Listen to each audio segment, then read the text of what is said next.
Hello friends, welcome to quick revision point. My name is Raksha Shrivastava. Friends, आज हम UGC NET paper first के कुछ important question को friend discuss करेंगे, जो कि सेंट्रल लेवल के जितने भी एग्जाम हैं उसके लिए इंपॉर्टेंट है। तो स्टार्ट करते हैं। फर्स्ट क्वेश्चन क्या है, स्कूल बैग नीति 2020 हाल ही में किस संस्था द्वारा जारी की गई है? तो ए है सीबीएसई, बी है एनसीईआरटी, सी है यूजीसी एंड डी है एआईसीटीई। तो स्कूल बैग नीति 2020 हाल ही में किस संस्था द्वारा जारी की गई है? तो वो एनसीईआरटी द्वारा जारी की गई है, national curriculum education research and training के द्वारा। ओके, राइट आंसर बी हो जाएगा। नेक्स्ट क्वेश्चन देखेंगे, स्कूल बैग नीति कब जारी की गई है? तो स्कूल बैग नीति जो जारी की गई है वो 8 दिसंबर 2020 को जारी की गई है, स्कूल बैग नीति। करेक्ट आंसर ए हो जाएगा। आगे देखेंगे, उच्च शिक्षा में सकल नामांकन अनुपात को वर्ष 2018 के 26% से बढ़ाकर कब तक 50% करने का लक्ष्य है? तो ए है इसमें 2025, बी है 2027, सी है 2030 एंड डी है 2035।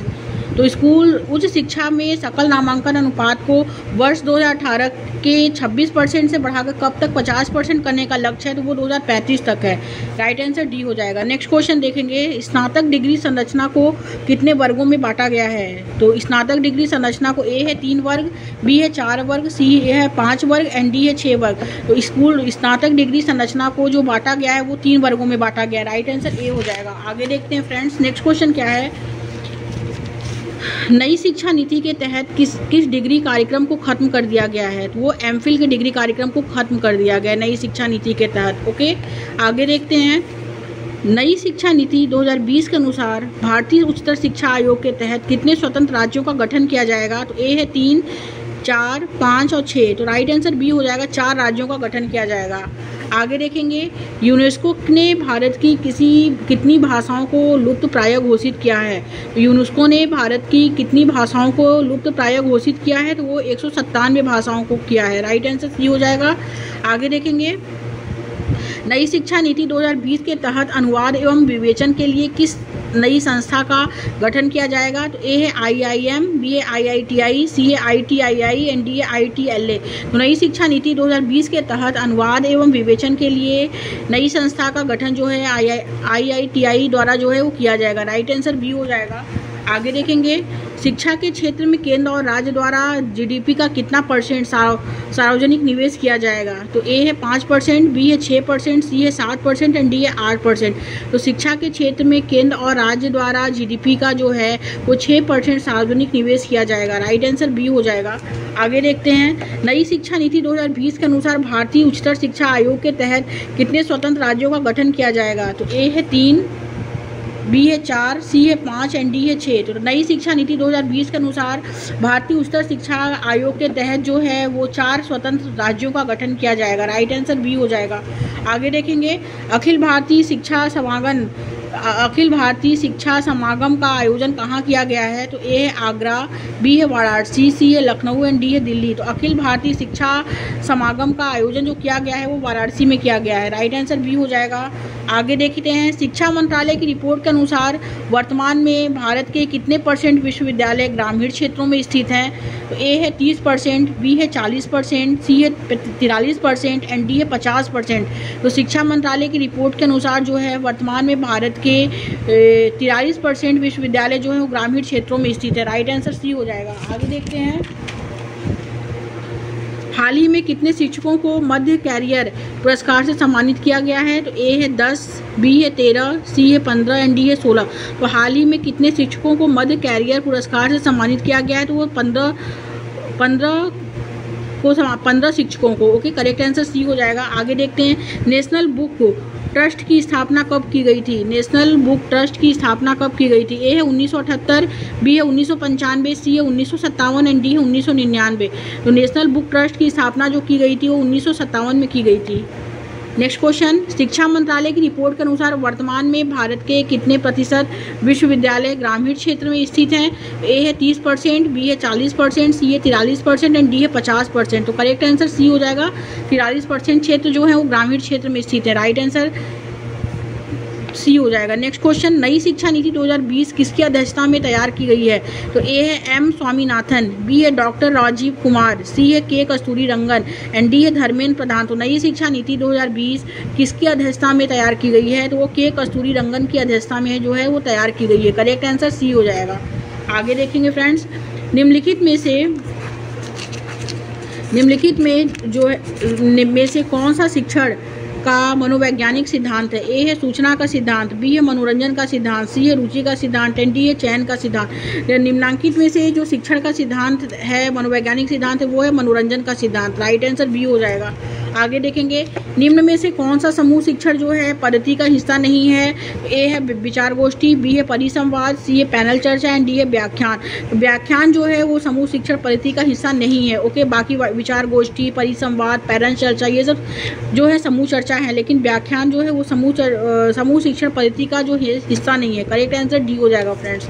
आगे देखते हैं, निम्न में से कौन सा छात्र केंद्रीय शिक्षा नीति की श्रेणी में आता है?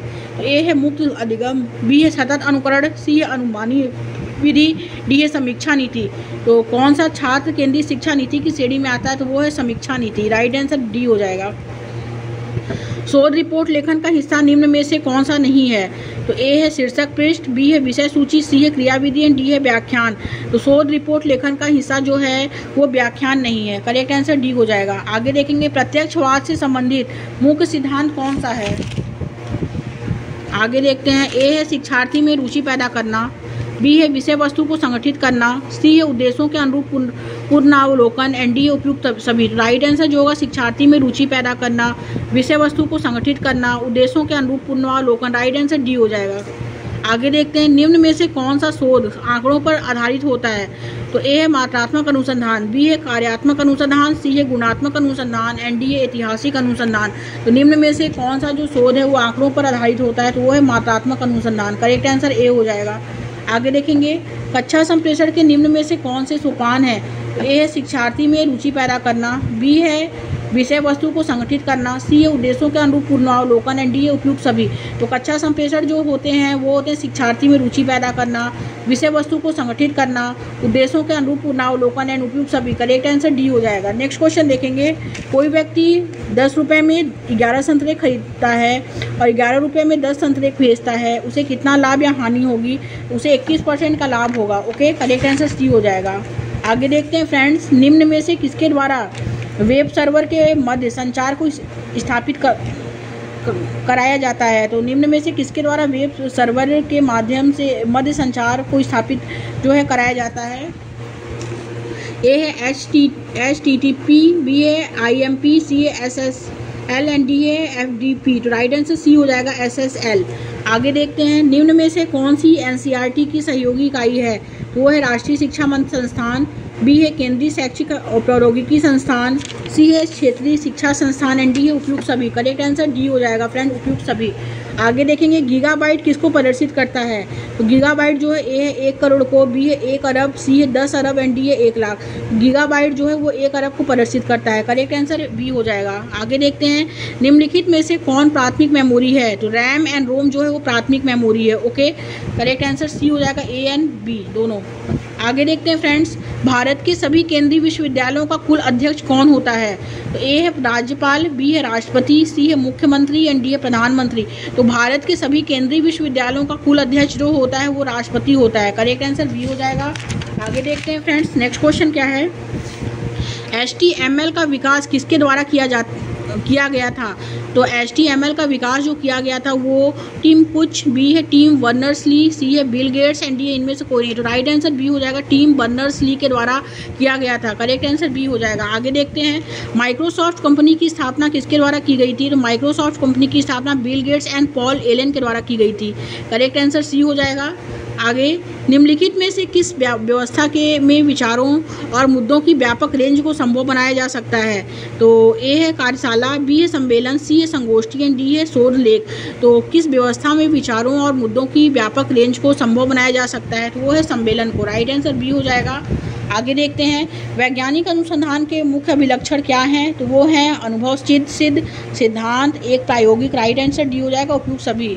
आगे देखते हैं, एक शोधकर्ता बच्चों की चिंतन उन्मुखताओं का पोषण विधि के प्रभाव के आकलन करने का जो है प्रयास करता है। यह कौन सी शोध विधि का हिस्सा है? तो वो है ए है प्रायोगिक पद्धति, बी है कार्य उत्तर विधि, सी है सर्वेक्षण पद्धति एंड डी है व्यष्टि अध्ययन पद्धति। तो राइट आंसर बी हो जाएगा, कार्य उत्तर पद्धति का जो है क्या है वो हिस्सा है। ओके, आगे देखेंगे नई शिक्षा नीति से पूर्व शिक्षा पर जीडीपी का कितना खर्च होता है? ए है 4.6%, बी है 3.4%, सी है 5% एंड डी है 6%। तो नई शिक्षा नीति से पूर्व शिक्षा पर जीडीपी का जो खर्च होता है वो 6% होता है। करेक्ट आंसर डी हो जाएगा। आगे देखते हैं नई शिक्षा नीति के पूर्व शिक्षा पर जीडीपी का कितना खर्च होता है? तो वो होता है 4.6% खर्च होता है। आगे जेंडर इंक्लूसिव फंड किससे संबंधित है? तो जेंडर इंक्लूजन फंड जो है ए है महिला, बी है पुरुष, सी है ट्रांसजेंडर एंड डी है ए और सी। तो जेंडर इंक्लूसिव फंड जो है वो महिला और ट्रांसजेंडर से क्या है संबंधित है। करेक्ट आंसर डी हो जाएगा। आगे देखेंगे फ्रेंड, नेक्स्ट क्वेश्चन है नई शिक्षा नीति 5+3+3+4 इसको 53-34 भी कह सकते हैं। कार्यक्रम के तहत शिक्षा की क्या आयु निर्धारित की गई है? तो नई शिक्षा नीति 53-34 कार्यक्रम के तहत शिक्षा की जो आयु निर्धारित की गई है ए है इसमें 2 से 18 वर्ष, बी है 3 से 18 वर्ष, सी है 4 से 18 वर्ष एंड डी है 5 से 18 वर्ष। तो राइट आंसर बी हो जाएगा, 3 से 18 वर्ष जो है वो निर्धारित की गई है। आगे देखते हैं नई शिक्षा नीति के तहत उस शिक्षा किस कक्षा से छात्रों को प्रदान की जाएगी? तो नई शिक्षा नीति के तहत उस शिक्षा जो है वो 9वीं से 12वीं छात्रों को क्या की जाएगी? प्रदान की जाएगी। राइट आंसर ए हो जाएगा। आगे देखते हैं नई शिक्षा नीति के तहत बीएड डिग्री कोर्स को कितने वर्षों के लिए किया गया है? तो वो है 4 वर्ष के लिए किया गया है। करेक्ट आंसर डी हो जाएगा। आगे देखते हैं नई शिक्षा नीति के तहत स्कूल के छात्रों को मातृभाषा में शिक्षा किस कक्षा तक प्रदान की जाएगी? तो वो की जाएगी ए है 3री कक्षा तक, बी है 2री कक्षा तक, सी है 5वीं कक्षा तक एंड डी है 6ठी कक्षा तक। तो नई शिक्षा नीति के तहत स्कूल के छात्रों को मातृभाषा में शिक्षा जो प्रदान की जाएगी वो 5वीं कक्षा तक प्रदान की जाएगी। राइट आंसर सी हो जाएगा। नेक्स्ट क्वेश्चन देखेंगे उच्च शिक्षा ग्रॉस इन्वायरमेंट रेशियो को 100% तक का लक्ष्य रखा गया है। तो 100% तक का लक्ष्य कब तक रखा गया है? वो रखा गया है फ्रेंड 2035 तक। ओके, आगे देखते हैं कुछ इंपॉर्टेंट है। 15 अप्रैल से भारत और किस सेना के मध्य एक्सरसाइज डस्ट लीग का आयोजन किया जाएगा? तो ए है तजाकिस्तान, बी है अफगानिस्तान, सी है उज्बेकिस्तान एंड डी है ईरान। तो 15 अप्रैल से भारत और किस सेना के मध्य एक्सरसाइज डस्ट लीग का आयोजन किया जाएगा? तो वो है उज्बेकिस्तान। करेक्ट आंसर सी हो जाएगा। कुछ करंट अफेयर के भी क्वेश्चन पूछे जाते हैं नेट पेपर में एंड अदर एग्जाम में भी। तो नेक्स्ट क्वेश्चन है प्रोफेसर रमण मित्तल और डॉक्टर सीमा सिंह द्वारा लिखित पुस्तक law and spirituality reconnecting the brand का विमोचन किसने किया? वो किया ए है नरेंद्र मोदी, बी है जगदीप धनखड़, सी है द्रौपदी मुर्मू एंड डी है अमित शाह। तो प्रोफेसर रमण मित्तल और डॉक्टर सीमा सिंह द्वारा लिखित पुस्तक law and spirituality reconnecting the brand का विमोचन जो किया वो जगदीप धनखड़ ने किया। करेक्ट आंसर बी हो जाएगा।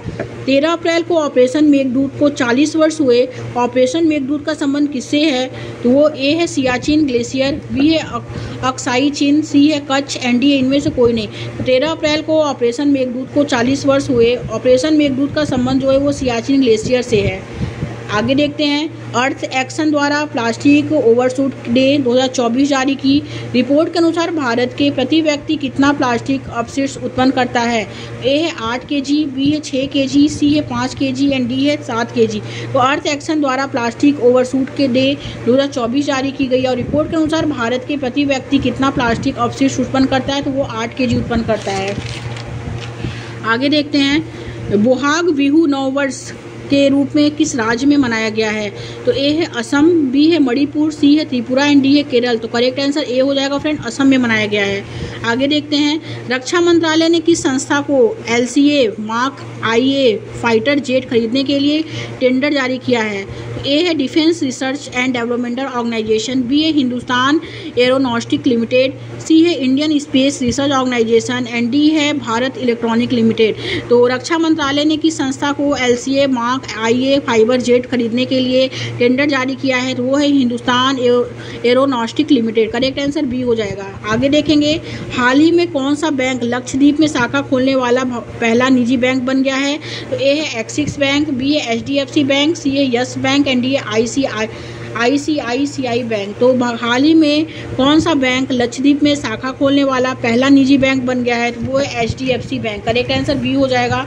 13 अप्रैल 2024 को जलियांवाला बाग हत्याकांड के 105 वर्ष पूरे हुए। और जलियांवाला बाग हत्याकांड किस वर्ष हुआ था? तो वो हुआ था ए है 1918, बी है 1912, सी है 1920 एंड डी 1921। तो 1919 में हुआ था। जलियांवाला बाग हत्याकांड 13 अप्रैल 1919 में को हुआ था। ओके, और इसके जो 15 अप्रैल 2024 को इसके 105 वर्ष पूरे हुए। ओके, तो राइट आंसर बी हो जाएगा फ्रेंड्स। आगे देखते हैं, चर्चित सेनकाकू द्वीप किस महासागर में स्थित है? तो सी है इसमें प्रशांत महासागर में स्थित है। ओके, आगे देखेंगे, हाल ही में किस संस्था द्वारा ग्लोबल फाइनेंशियल स्टेबिलिटी रिपोर्ट 2024 जारी की गई है? तो ए है वर्ल्ड बैंक, बी है इंटरनेशनल मॉनेटरी फंड, सी है world economics forum and D है एशियन डेवलपमेंट बैंक। तो हाल ही में किस संस्था द्वारा ग्लोबल फाइनेंशियल स्टेबिलिटी रिपोर्ट 2024 जारी की गई है? तो वो है इंटरनेशनल मॉनेटरी फंड के द्वारा। ओके, करेक्ट आंसर बी हो जाएगा। आगे देखते हैं फ्रेंड, नेक्स्ट क्वेश्चन क्या है? नेक्स्ट क्वेश्चन है,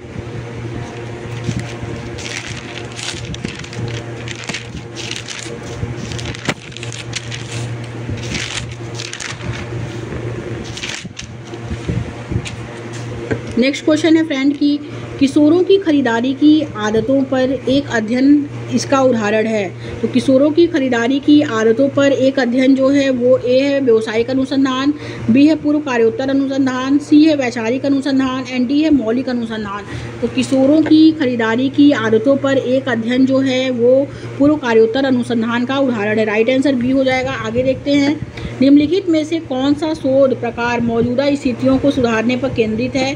तो ए है फर्स्ट है मौलिक अनुसंधान, सेकंड है व्यवहारिक अनुसंधान, थर्ड है क्रियात्मक अनुसंधान एंड फोर्थ है प्रायोगिक अनुसंधान। तो निम्नलिखित में से कौन सा शोध प्रकार मौजूदा स्थितियों को सुधारने पर केंद्रित है? तो वो है क्रियात्मक अनुसंधान। राइट आंसर थर्ड हो जाएगा। आगे देखेंगे, एक शोधकर्ता बच्चों की चिंता प्रवणता पर भोजन की विधि के प्रभाव का मूल्यांकन करने का प्रयास करता है। इसके लिए शोध की कौन सी विधि जो है उपयुक्त होगी? वो होगी ए फर्स्ट है केस स्टडी विधि, सेकंड है प्रायोगिक विधि, थर्ड है कार्योत्तर विधि एंड फोर्थ है सर्वेक्षण विधि। वो होगी कार्योत्तर विधि जो है वो उपयुक्त होगी। करेक्ट आंसर थर्ड हो जाएगा। आगे देखेंगे, निम्नलिखित में से किस व्यवस्था में विचारों और मुद्दों के व्यापक स्पेक्ट्रम को संभव बनाया जा सकता है? वो है कार्यशाला विद्या में। ओके, करेक्ट आंसर सेकंड हो जाएगा। आगे देखेंगे फ्रेंड्स, नेक्स्ट क्वेश्चन है, निम्नलिखित में से कौन अनुसंधान नैतिकता के मुद्दे के प्रति संवेदनशील है? तो फर्स्ट है सांख्यिकी तकनीकों का गलत अनुप्रयोग, सेकंड है दोषपूर्ण शोध डिजाइन, थर्ड है नमूनाकरण तकनीकों का विकल्प एंड फोर्थ है शोध निष्कर्षों की रिपोर्टिंग। तो कौन सा अनुसंधान नैतिकता के मुद्दे के प्रति संवेदनशील है? तो वो है शोध निष्कर्षों की रिपोर्टिंग। राइट आंसर 4 हो जाएगा। आगे देखेंगे, विखंडन अनुसंधान की एक लोकप्रिय विधि कौन सी है? तो विखंडन अनुसंधान की जो एक लोकप्रिय विधि है वो है ए है इसमें यह उद्देश्यपूर्ण व्यवस्थित गतिविधि है, बी है यह केवल शैक्षिक प्रयोजनों के लिए आयोजित किया जाता है, सी है यह व्यवहारिक विषयों से संबंधित प्रश्नों का जो है उत्तर देने के लिए आयोजित किया जाता है, एंड डी है यह आविष्कार की एक यादृच्छिक एवं अनिवार्य प्रक्रिया है। तो विखंडन अनुसंधान जो होता है वो होता है यह आविष्कार की एक यादृच्छिक एवं अनियोजित प्रक्रिया है। ओके, करेक्ट आंसर डी हो जाएगा फ्रेंड्स। आगे देखते हैं, अनुसंधान सदैव किस संदर्भ में किया जाता है? तो ए है पुराने ज्ञान का सत्यापन करने के लिए, बी है नए ज्ञान की खोज करने के लिए, सी है ज्ञान के बीच के अंतराल को पूरा करने के लिए। राइट आंसर डी हो जाएगा, उपयुक्त सभी के लिए। ओके, आगे देखते हैं, निम्नलिखित में से एक अच्छे अनुसंधान का लक्ष्य क्या होना चाहिए? तो ए है इसमें समाज की भलाई करना, बी है सिद्धांतों और सामान्यीकरण का विकास करना, सी है दिनचर्या से संबंधित समस्याओं को सुलझाना एंड डी उपरोक्त में से कोई नहीं। तो कौन एक अच्छे अनुसंधान का लक्ष्य जो होता है वो होता है सिद्धांतों और सामान्यीकरण का विकास करना। करेक्ट आंसर बी हो जाएगा। आगे देखेंगे, एक श्रेष्ठ सिद्धांत ए है अवधारणाओं के बीच परस्पर संबंधों को स्पर्श करता है, बी है अत्यधिक अमूर्त होता है और सी है अध्ययन विषय में घटनाओं का व्यापक स्पष्टीकरण होता है, एंड डी उपयुक्त सभी होता है। तो एक श्रेष्ठ सिद्धांत जो होता है वो अध्ययन विषय में घटनाओं का व्यापक स्पष्टीकरण होता है। करेक्ट आंसर सी हो जाएगा। आगे देखेंगे, निम्नलिखित में से कौन सा विचार यह दर्शाता है कि ज्ञान अनुभव से आता है? तो ए है बुद्धिवाद, बी है निगमनात्मक तर्क, सी है तर्क एंड डी है अनुभववाद। तो जो यह दर्शाता है कि ज्ञान अनुभव से आता है वो है अनुभववाद। राइट आंसर डी हो जाएगा। आगे देखेंगे, एक सिद्धांत को किस रूप में परिभाषित किया गया है? तो ए है इसमें व्यवस्थित संबंधित कथनों का संग्रह एंड सामान्यीकरण। राइट आंसर ए और बी हो जाएगा। करेक्ट आंसर सी हो जाएगा। आगे देखते हैं, ज्ञानवाद किसको संदर्भित करता है? ज्ञानवाद जो संदर्भित करता है, ए यह सामाजिक विज्ञान में विशेष रूप से प्रयुक्त हो है, बी है यह रोगों के प्रकार के अध्ययन के लिए प्रयुक्त पारिभाषिक शब्द है, सी है यह अध्ययन के क्षेत्र में ज्ञान का स्वीकार्य स्तर है, एंड डी है यह साक्षात्कार तकनीक का एक प्रकार है। तो ज्ञानवाद जो संदर्भित करता है वो है यह अध्ययन के क्षेत्र में ज्ञान का स्वीकार्य स्तर है। ओके, सी ऑप्शन करेक्ट हो जाएगा। आगे देखेंगे फ्रेंड्स, नेक्स्ट क्वेश्चन कुछ इंपॉर्टेंट्स है जो एग्जाम में पूछे जाते हैं। डेफिनेशन है कि स्वामी विवेकानंद के अनुसार शिक्षा क्या है? तो स्वामी विवेकानंद के अनुसार जो शिक्षा है मनुष्य में पहले से विराजमान पूर्णता का अभिभाव है। ओके, शिक्षा जो है मनुष्य में पहले से विराजमान पूर्णता का अभिभाव है, ये स्वामी विवेकानंद के अकॉर्डिंग है। सेकंड, और बालक और बालिकाओं दोनों को समान शिक्षा देनी चाहिए, ये भी स्वामी विवेकानंद के अकॉर्डिंग है। रविन्द्रनाथ टैगोर कहते हैं कि शिक्षा प्रकृति और सामाजिक संदर्भ से दूर न हो। ओके, ये रविन्द्रनाथ टैगोर के अकॉर्डिंग है कि शिक्षा प्रकृति और समाज संदर्भ से दूर न हो। और फोर्थ है इसमें अरविंद घोष के अकॉर्डिंग शिक्षा का लक्ष्य जो होता है वो मानव व्यक्तित्व में के समेकित विकास हेतु अधिमानस का उपयोग करना है। ओके, और फिर इसमें है महात्मा गांधी कहते हैं कि शिक्षा से मेरा अभिप्राय बालक तथा मानव के शरीर व मस्तिष्क तथा मन की सर्वोत्तम शक्तियों के सम्यक रूप के विकास से है। ओके, आगे देखते हैं, महात्मा गांधी कहते हैं कि मेरे विचार से मानव को मानव बनना ही अत्यंत महत्वपूर्ण शिक्षा है। ओके, ये महात्मा गांधी के अकॉर्डिंग है। और महात्मा गांधी कहते हैं शिक्षा मात्र आत्मोन्नति के लिए होती है, महात्मा गांधी के अकॉर्डिंग है। सर्वपल्ली राधाकृष्णन के अकॉर्डिंग है कि वह शिक्षा नहीं जो विद्यार्थी के दिमाग में तथ्यों को जबरन ठूसे, बल्कि वास्तविक शिक्षा वह है जो उसे आने वाले कल की चुनौतियों के लिए तैयार करे। अरस्तु कहते हैं कि शिक्षा की जड़ें कड़वी होती हैं लेकिन फल बहुत मीठा होता है। ओके, यह अरस्तु के अकॉर्डिंग है। आगे देखेंगे, नेल्सन मंडेला कहते हैं कि ज्ञान वह सबसे शक्तिशाली हथियार है। नेल्सन मंडेला कहते हैं कि ज्ञान वह सबसे शक्तिशाली हथियार है जिससे आप पूरी दुनिया बदल सकते हैं। ओके, ये नेल्सन मंडेला के अकॉर्डिंग है। ब्रिघम यंग कहते हैं कि अगर आप एक पुरुष को शिक्षित करते हैं तो आप सिर्फ एक पुरुष को ही नहीं शिक्षित करते हैं, लेकिन अगर आप एक स्त्री को शिक्षित करते हैं तो आप पूरी पीढ़ी को शिक्षित करते हैं, ये ब्रिघम यंग कहते हैं। ओके, इंपॉर्टेंट है फ्रेंड कि अगर आप एक पुरुष को शिक्षित करते हैं तो आप सिर्फ एक पुरुष को ही शिक्षित करते हैं, लेकिन अगर आप एक स्त्री को शिक्षित करते हैं तो आप एक पूरी पीढ़ी को शिक्षित करते हैं, ये ब्रिघम यंग कहे हैं। आगे देखेंगे, डॉक्टर APJ अब्दुल कलाम कहते हैं कि शिक्षा जो है वास्तव में सत्य की खोज है। शिक्षा क्या है? वास्तव में सत्य की खोज है। यह ज्ञान और प्रकाश की अंतहीन यात्रा है। अगर शिक्षा के यथार्थ को प्रत्येक व्यक्ति अपने जीवन में अपना ले तो यह दुनिया जो है रहने के लिए बेहतरीन जगह बन जाएगी, ये डॉक्टर APJ अब्दुल कलाम कहते हैं। डॉक्टर APJ कलाम के अनुसार है कि हमें शिक्षा प्रणाली को उच्च नैतिक मूल्य से जोड़कर उपयोगी और रोजगार उन्मुख बनाना चाहिए, ये डॉक्टर APJ अब्दुल कलाम के अकॉर्डिंग है। और डॉक्टर सर्वपल्ली राधाकृष्णन कहते हैं कि शिक्षा का परिणाम जो होता है वो मुक्त रचनात्मक व्यक्ति होना चाहिए जो ऐतिहासिक परिस्थितियों और प्राकृतिक आपदाओं के विरुद्ध लड़ सके। ओके, ये डॉक्टर सर्वपल्ली राधाकृष्णन के अकॉर्डिंग है फ्रेंड्स। Thank you friends.